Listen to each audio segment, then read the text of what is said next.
So welcome back, my dear students. Today's class we are going to see the design problem for a one-way slab. So the question: design a simply supported RCC slab 4 meter by 10 meter. Assume a live load of 4 kilonewton per meter square. The slab is supported with 230 mm thick walls around. Use M25 concrete and Fe 415 grade steel.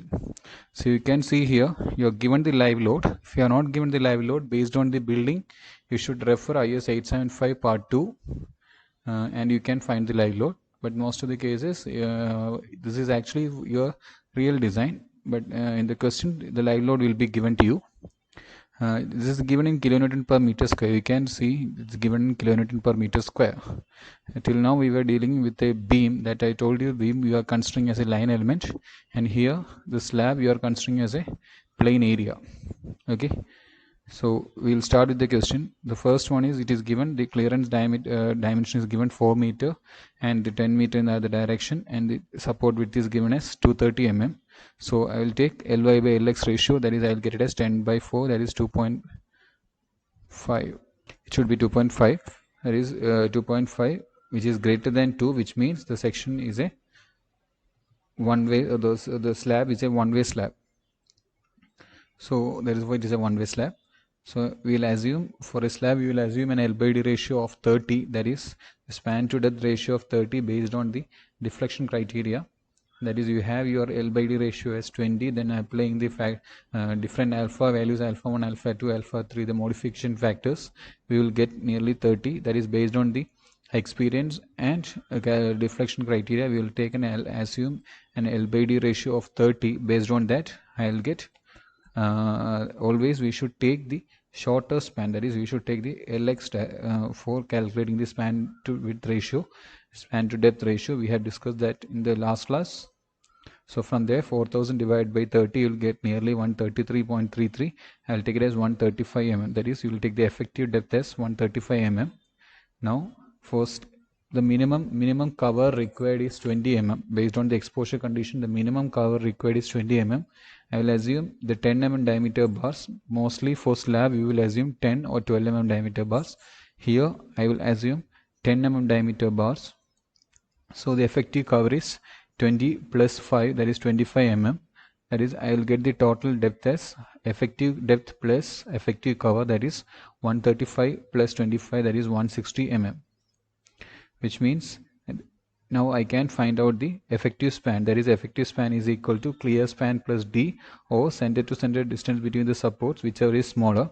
Here the clear span is 4 meter and depth is, effective depth is 135, and the center to center distance is given as, you can see here, 4000 plus, it is 230 mm width. For center to center distance is 230 by 2 plus 230 by 2, that is 230. So from the smaller of this I will get it as 4135 mm, that is my effective depth. I will get the smaller of this, that is I will take Lx as 4.135 meter. So this is your new effective span. The moment calculation has to be done with respect to this effective span. Now the calculation of load.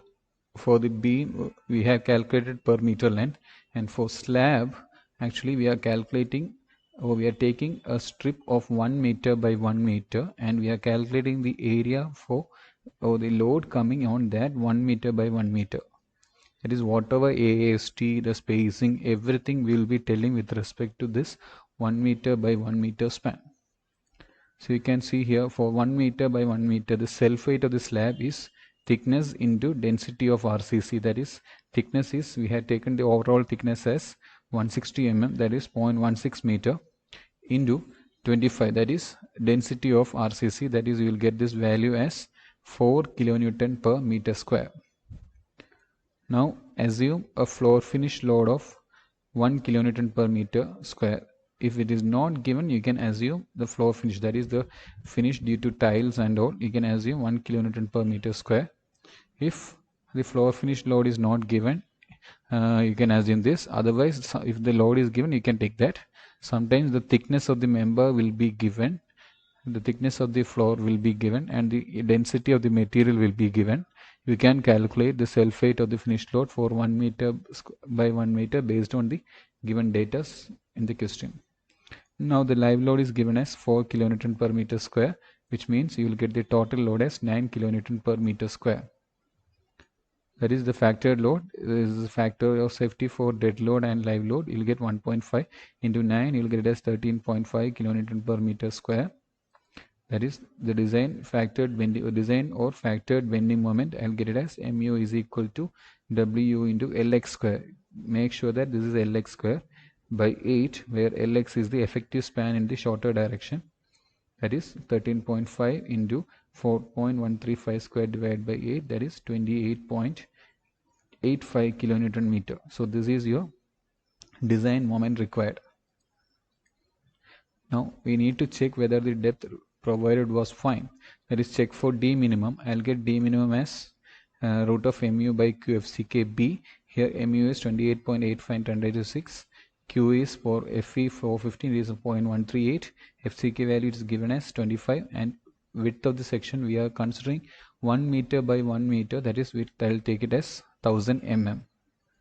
So I'll get it as 91.46 mm, which is less than d provided. That is, d provided we have 135 mm, which is less than d provided. Hence the section is safe. Therefore, since the section is an under reinforced section, that is, since d minimum is less than d provided, the section is safe and the section is an under reinforced section. Now you need to calculate the value for AST. In order to calculate the value for AST, you have the moment value. So mu is equal to, this is an under reinforced section, we will calculate the AST for 1 meter length. That is, mu is equal to 0.87 Fy AST into d minus 0.42 xu. That is a moment of resistance equation for an under reinforced section. You will get, substituting this value, moment value, that 28.85 10 raised to 6, and AST is the unknown here. Then B, you should take 0.87 Fy AST divided by 0.36 FCK B. We are calculating for 1 meter length of the strip.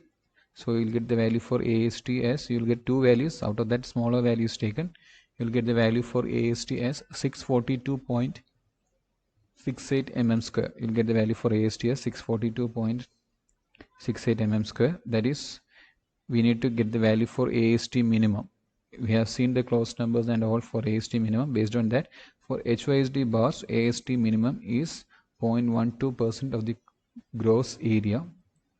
That is, I will get it as 192 mm square, which means this is safe. This 642 is fine. This is greater than AST minimum. So now we need to provide the bars. So providing 10 mm diameter bars, we need to find the spacing for the 1 meter strip. In beams, we found out the number of bars.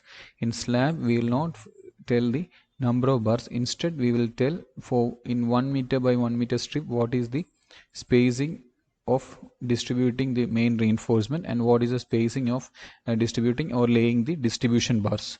So in order to lay the main reinforcement, we will tell the spacing of every bars. That is, I have, for 1 meter strip, I have the number of, the spacing required is 1000 divided by number of bars. That is, the spacing will be determined by, for 1 meter strip, 1000, that is 1000 divided by number of bars will give you the gap or spacing between each bars. That is 1000 divided by in order to find the number of bars, we have the total area, and area of one bar will give you the number of bars. So 1000 divided by number of bars will give you the spacing of the reinforcement required, that is 121.95 mm. Now we need to check the maximum spacing criteria given by IS 456-2000, that is, it is either 3D or 300 mm, whichever is lesser. Here 3D is 305 or 300 mm, whichever is lesser, so we will take 300 mm. The maximum spacing is 300 mm, but our design spacing required is 121.95 mm. So the design spacing required is 121.95 mm, which means I will take 10 mm bars. That is, we have 10 mm bars at 120 mm center to center for the main reinforcement. So I will be placing the main reinforcement as 10 mm diameter bars at 120 mm center to center.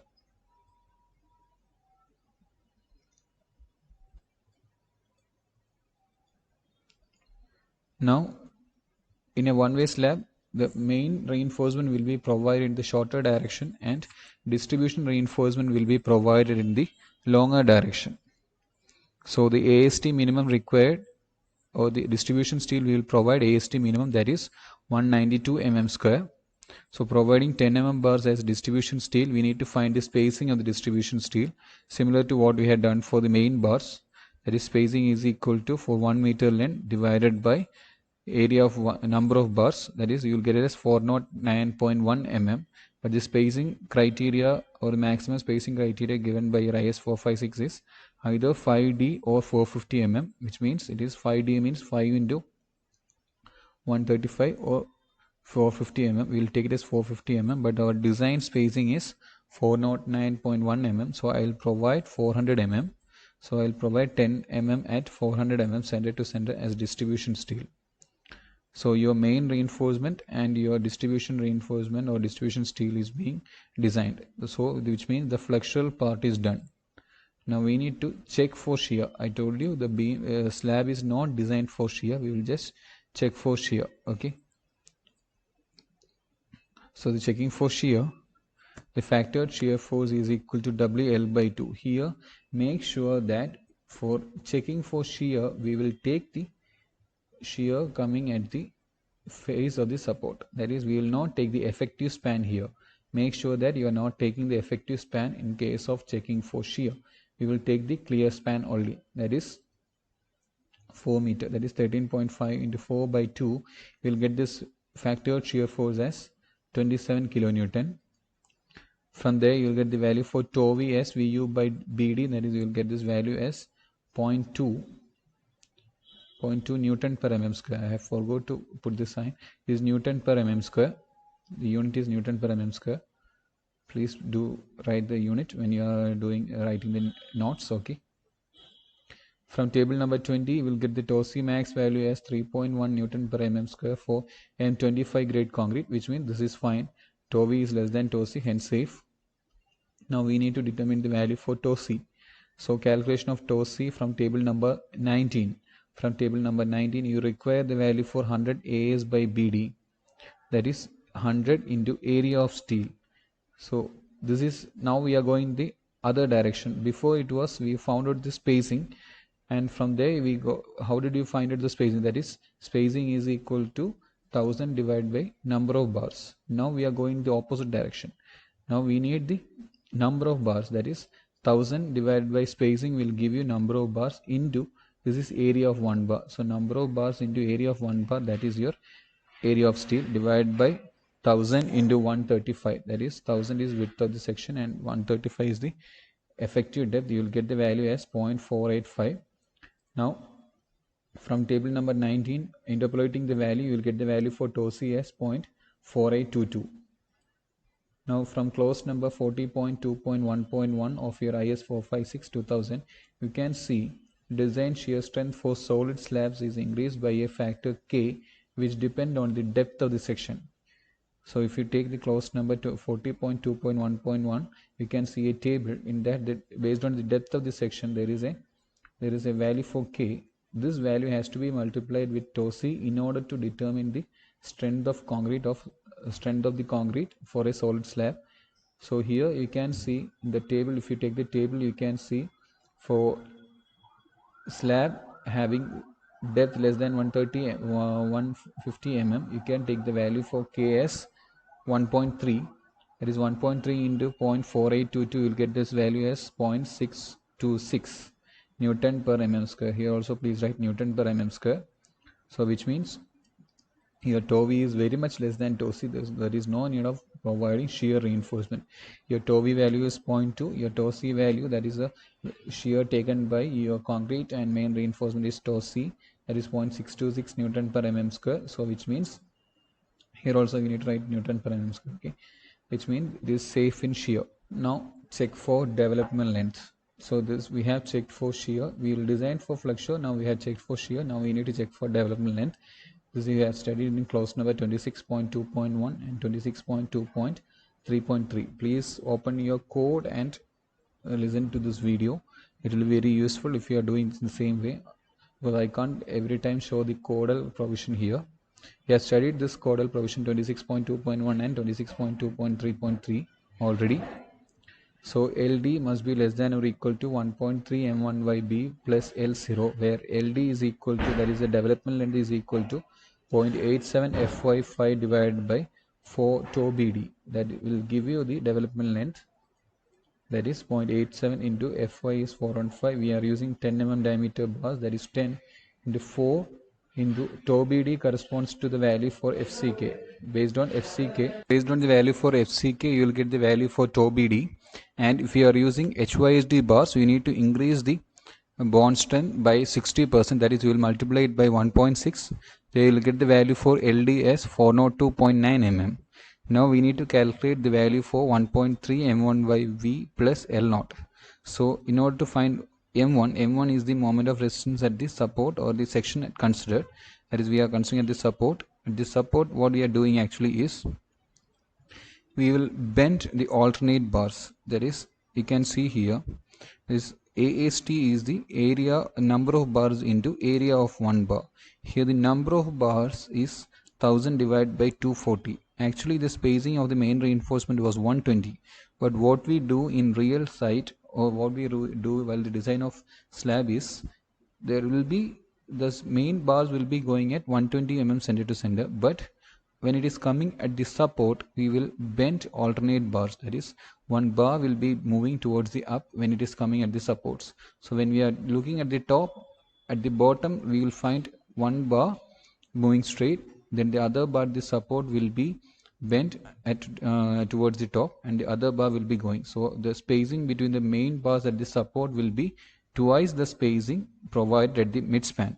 You can see here in the figure, see, this bar is going like this, then the other bar is going straight, then the other bar is bent up at the top. At the support, you can see at the support there is a beam coming here, which means this is support, and the next bar is going. So you can see the spacing between this bar and this bar, spacing between this bar and this bar is what? It is actually twice the spacing provided at the midsection. If this was 120, then this spacing will be 240 mm. You can see here also, see, this is the midspan. When it is coming at the support, one bar is bent up, the other bar is going straight. Again the other bar is bent up, the bar is going straight. So the spacing between these two will be twice the spacing over here. It is, if this is 120, here it is 240. So when I am taking the development length, I need to take the moment at the support here. So when I am taking the moment at the support, at the tension side, I have the spacing as 240 mm. So AST is 1000 by 240 into 78.5. So you will get the value for M1 as 0.87 into 415 into AST is 1000 by 240 into 78.5 into 135 minus the other factors. You will get this value as 15.29 kilonewton meter, which means the shear force you have 27 kilonewton. L0 I will assume as 90-degree bent, then I will get the value as 85. That is, for every 45-degree bent, you can increase the value for, you can get the value for development length as 45. So here I am assuming 90-degree bent, so you will get this 85, that is 80 mm. So substituting that value over here, I will get it as 816, which means LD is less than 816 mm, hence it is safe. LD is less than 1816 mm, so it is safe. Now we need to check for deflection. So you know, L by D ratio must be less than or equal to alpha 1, alpha 2, alpha 3, alpha 4 and alpha 5. So alpha 1 is equal to 20 for simply supported slabs. Alpha 2 is equal to 1 since the span is less than 10 meter. Alpha 3 is equal to, from, you'll get it from figure number 4, that is 100 AS by BD. If you take 100 AS by BD, you'll get 0.48. From figure number 4, Fs is equal to 0.58 into Fy into area of steel required divided by area of steel provided. So this I told you. Now we know the value for area of steel required. That is based on our moment equation. You got the moment of resistance equation. You got the value for AST required. Now AST provided is what? The actual number of bars into area of one bar. So from there you will get this Fs value as 236.47. Based on that, you will get the value for alpha 3 from figure number 4. That is, you will get alpha 3 as 1.3 and here there is no compression reinforcement provided, so alpha 4 is equal to 1, and this is not dealing with flange section, so alpha 5 is equal to 1. So from there you'll get the L by D ratio as 4000 divided by 135, 29.62. That is, this L by D ratio must be less than or equal to this one in order to satisfy deflection criteria.